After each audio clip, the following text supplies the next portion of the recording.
Assalamualaikum warahmatullahi wabarakatuh. Alhamdulillahi hamdan katsiran tayyiban mubarakan fih kama yuhibbu rabbuna wa yarda, amma ba'd.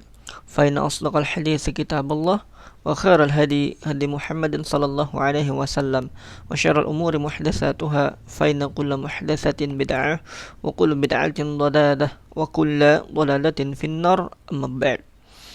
Alhamdulillah, anak-anak yang Ustaz cintai karena Allah Subhanahu wa taala, pada hari ini bertemu lagi bersama Ustaz pada pembelajaran akidah dan akhlak. Nah, kita hari ini insyaallah akan mempelajari tentang tanda-tanda kecil datangnya kiamat.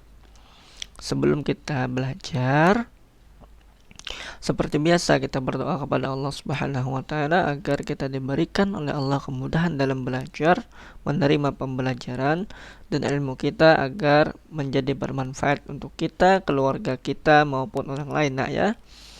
Baik, kita baca. Allahumma anfa'ni bima 'allamtani wa 'allimni ma yanfa'uni wa zidni 'ilman. Alhamdulillah, kita telah selesai membaca doa sebelum belajar. InsyaAllah kita akan memasuki pembelajaran kita pada hari ini. Jadi nak ya, tentang tanda-tanda kecil datangnya hari kiamat, yang pertama yang harus kita ketahui yaitu hari kiamat itu merupakan sesuatu yang pasti terjadi, dan yang kedua kita wajib untuk mengimaninya. Saya ulangin ya. Yang pertama, kiamat ini merupakan sebuah kepastian akan terjadi, dan yang kedua yaitu dia merupakan kewajiban bagi kita untuk mengimaninya, karena ini termasuk ke dalam di antara pembahasan rukun iman. Jadi di antara syarat keimanan seorang yang beragama Islam, dia meyakini adanya hari kiamat. Jelas? Baik. Nah, kemudian dikatakan tidak sah keimanan seseorang jika ia tidak beriman kepada hari kiamat. Nah, kemudian Allah Subhanahu wa taala berfirman di dalam Quran surah Al-Baqarah ayat yang ke-177. A'udzu billahi minasyaitonir rajim. ليس البر أن تولوا وجوهكم قبل المشرق والمغرب ولكن البر من آمن بالله واليوم الآخر والملائكة والكتاب والنبيين. Allah Subhanahu wa taala berfirman yang artinya kebajikan itu bukanlah kamu menghadapkan wajahmu ke arah timur dan barat, akan tetapi kebajikan itu merupakan kamu beriman kepada Allah, malaikat Allah, hari akhir, kitab, dan para nabi. Ini yang Allah sebutkan dalam Quran surah Al-Baqarah ayat yang 177. Jadi yang dimaksud dalam ayat ini nak ya, bahwa keimanan itu bukan hanya orang yang sering sholat, akan tetapi keimanan itu mencakup yang pertama kita beriman kepada Allah, beriman pada hari akhir, kemudian beriman pada malaikat, kepada kitab Allah, dan juga para nabi. Ini makna dari ayat ini. Nah, kemudian Rasulullah mengabarkan bahwasanya kiamat itu dekat dengan memberikan isyarat yang seperti ini. Nah, satu ulangin ya, Rasulullah memberikan isyarat bahwa kiamat itu dekat dengan jarak seperti ini. Maksudnya bahwasanya kiamat itu adalah perkara yang sangat dekat dengan diutusnya Rasulullah Sallallahu Alaihi Wasallam. Nah, jadi hal ini merupakan sebuah hal yang sudah diketahui oleh orang-orang yang mempelajari ilmu hadis. Nah ya, jadi mereka telah mempelajari bahwasanya ada sebuah hadis yang menceritakan bahwasanya Rasulullah pernah mengisyaratkan jarak antara aku diutus, kata Rasulullah, dengan hari kiamat ialah seperti ini. Berarti sudah dekat ya nak ya. Itu yang bisa kita pahami. Nah, akan tetapi Rasulullah Shallallahu Alaihi Wasallam tidak tahu kapan terjadinya hari kiamat itu. Yang tahu hanyalah Allah Subhanahu wa taala, karena ia merupakan perkara gaib yang hanya Allah Subhanahu wa taala yang mengetahuinya. Kemudian orang yang mengaku mengetahui perkara yang gaib itu adalah seorang pendusta, karena tidak ada seorang pun yang mengetahui hal-hal yang gaib. Allah Subhanahu wa taala berfirman di dalam Quran surah Al-Jin, A'udzu billahi minasyaitonir rajim.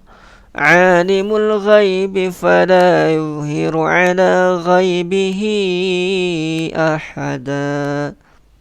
Kata Allah Subhanahu wa taala, ilmu tentang perkara yang gaib tidak ada yang mengetahui zahirnya atau kebenarannya kecuali Allah Subhanahu wa taala ahada, sendiri.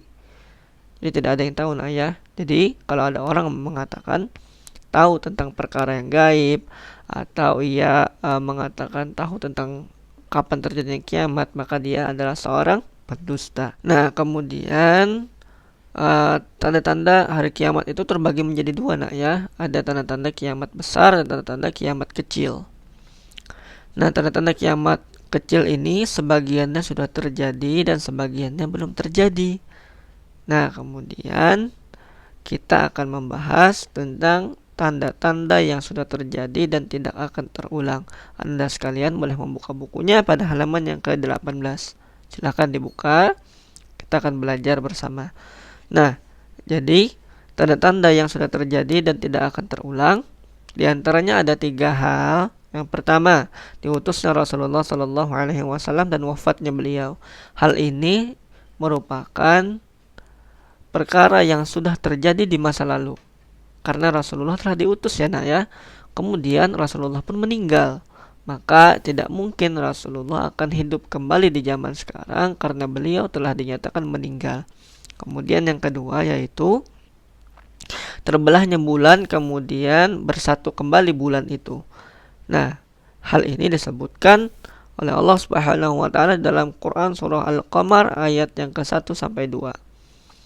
Kemudian yang ketiga, yang terakhir, yaitu di antara tanda-tanda yang sudah terjadi dan tidak akan terulang, yaitu munculnya api dari daerah Hijaz yang menerangi sampai daerah Basrah di Irak, sebagaimana yang disebutkan di dalam hadis yang diriwayatkan oleh Al-Imam Al-Bukhari dan Imam Muslim.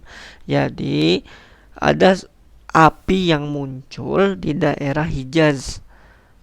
Hijaz itu di daerah Jazirah Arab ya, terutama di daerah Saudi Arabia.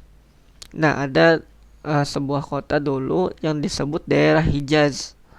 Nah, di daerah ini muncul sebuah api yang apinya itu sangat besar sehingga mampu menerangi sampai ke daerah Basrah. Basrah itu di daerah Irak. Nah, jadi apinya sangat besar dan ini benar terjadi karena disebutkan di dalam hadis yang diriwayatkan oleh Imam Bukhari dan Imam Muslim.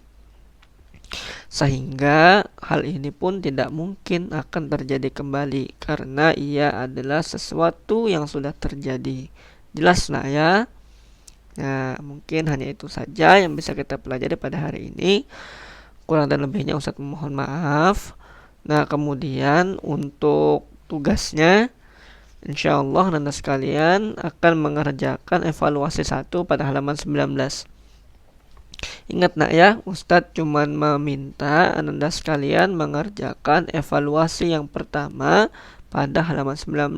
Yang lainnya nggak usah, cukup yang 1 aja ya. Difoto kepada Ustadz seperti biasa dan dikirimkan di jam kerja. Nah, kita akhiri pembelajaran kita dengan mengucapkan doa kafaratul majlis. Subhanakallahumma wa bihamdika asyhadu an la ilaha illa anta astaghfiruka wa atubu ilaik. Wassalamualaikum warahmatullahi wabarakatuh.